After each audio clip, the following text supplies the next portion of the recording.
Lecture de la compilation post-mortem des écrits de Ellen G. White intitulée Tempérance.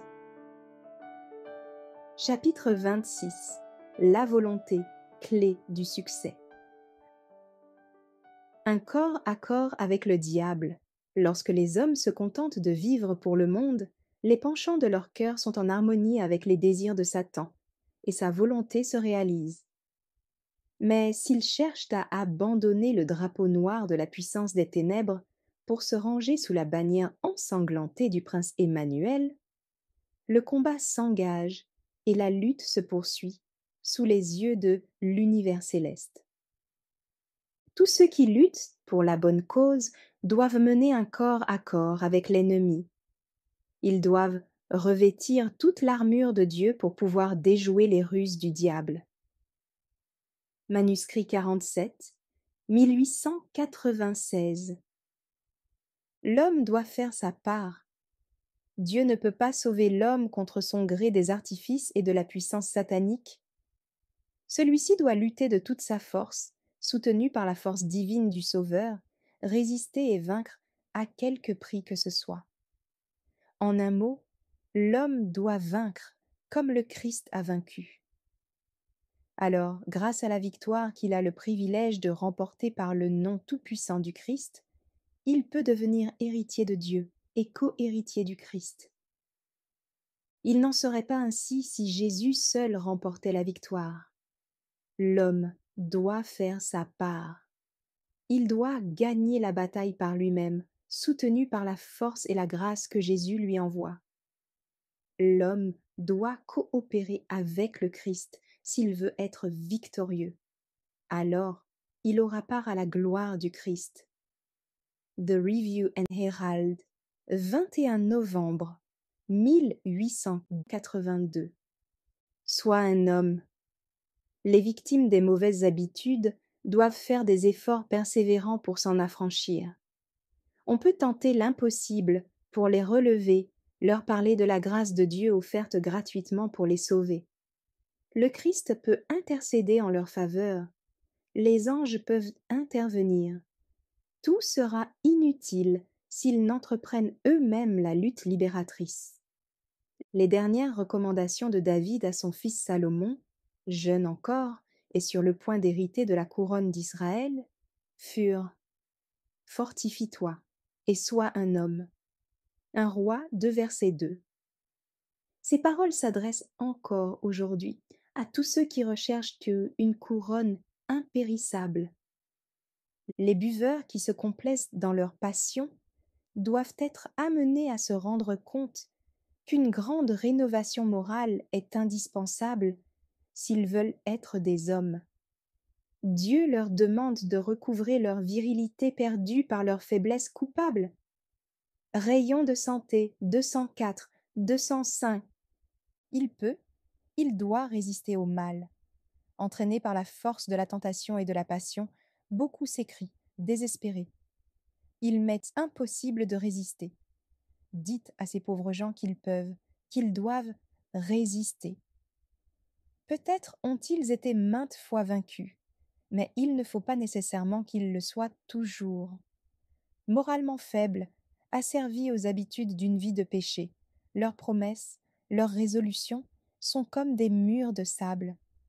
Le souvenir des promesses oubliées, des engagements rompus, affaiblit leur confiance en leur sincérité et leur fait croire que Dieu ne peut ni les accepter ni leur venir en aide. Mais il ne faut pas qu'ils désespèrent. Ceux qui se confient en Jésus ne sont asservis à aucune habitude ni à aucune tendance mauvaise, héréditaire ou acquise. Au lieu d'être soumis à leurs bas instincts, ils dominent leurs passions. Dans cette lutte contre le mal, Dieu ne nous a pas laissés seuls. Quelles que soient nos tendances innées ou acquises, nous pouvons les vaincre par la force qu'il veut nous communiquer. Idem 205. La puissance de la volonté. Ceux qui sont les jouets de la tentation ont besoin de comprendre la force réelle de la volonté. Celle-ci est la puissance qui gouverne la nature humaine, qui décide, qui choisit. Tout dépend de la volonté. Le désir d'être bon, pur, est légitime en lui-même. Mais si nous nous arrêtons là, il est sans valeur. Beaucoup vont à leur perte tout en espérant et en désirant triompher de leur tendance au mal. Ils ne soumettent pas leur volonté à celle de Dieu et refusent de lui obéir. Ibidem. Nous devons choisir. Dieu nous a donné la faculté de choisir. Il n'est pas en notre pouvoir de changer nos cœurs, ni de dominer nos pensées, nos impulsions et nos affections. Nous ne pouvons nous purifier et nous rendre dignes de servir Dieu. Mais il nous est possible de prendre la résolution de le servir et de lui soumettre notre volonté.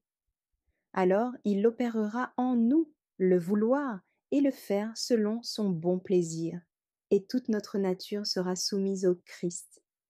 Une transformation totale peut être opérée dans notre vie par l'exercice de la volonté. En soumettant cette dernière au Sauveur, nous participons à la puissance divine. Nous recevons d'en haut la force de tenir ferme.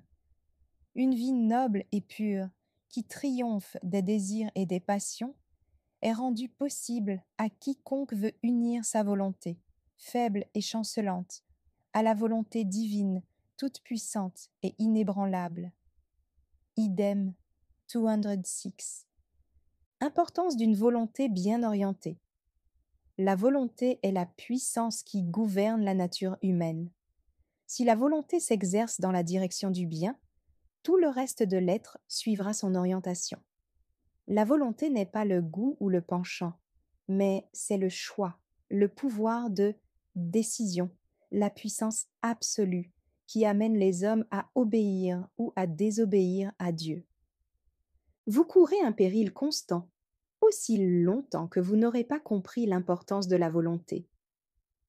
Vous pouvez croire et promettre n'importe quoi, mais vos promesses et votre foi ne seront d'aucune valeur tant que votre volonté ne se sera pas engagée dans le droit chemin. Si vous combattez le combat de la foi, soutenu par votre volonté, la victoire vous est assurée. Quand notre volonté est en accord avec celle du Christ, nous devons mettre notre volonté en harmonie avec celle du Christ. Quand nous nous soumettons à lui, il prend immédiatement possession de nous et nous amène à désirer et à faire sa volonté. Notre nature est gouvernée par son esprit. Nos pensées même lui appartiennent. Si nous ne pouvons qu'imparfaitement contrôler nos impulsions et nos émotions, nous sommes maîtres de notre volonté et pouvons amener un changement complet dans notre existence. Quand nous abandonnons notre volonté au Christ, notre vie est cachée avec lui en Dieu. Elle est en harmonie avec le pouvoir qui domine toutes les principautés et tous les royaumes. Dieu nous communique une force qui nous lie étroitement à sa puissance. Et une vie nouvelle, la vie de la foi, nous est accessible. Nous ne réussirons à progresser que dans la mesure où notre volonté sera en harmonie avec celle du Christ et coopérera avec elle. Ne pensons pas que nous ne pouvons pas, mais disons « je le peux et j'y arriverai ». Dieu a promis que son Saint-Esprit nous aiderait chaque fois que nous serions résolus à faire des efforts. Le plus faible appel au secours est entendu. Chacun de nous peut savoir qu'une puissance nous seconde dans nos efforts pour vaincre. Pourquoi l'homme ne veut-il pas profiter de l'aide qui lui est offerte pour s'élever et s'ennoblir? Pourquoi s'avilit-il et cède-t-il à ses appétits pervertis? Pourquoi, soutenu par le Christ, ne relève-t-il pas la tête et ne remporte-t-il pas la victoire en son nom?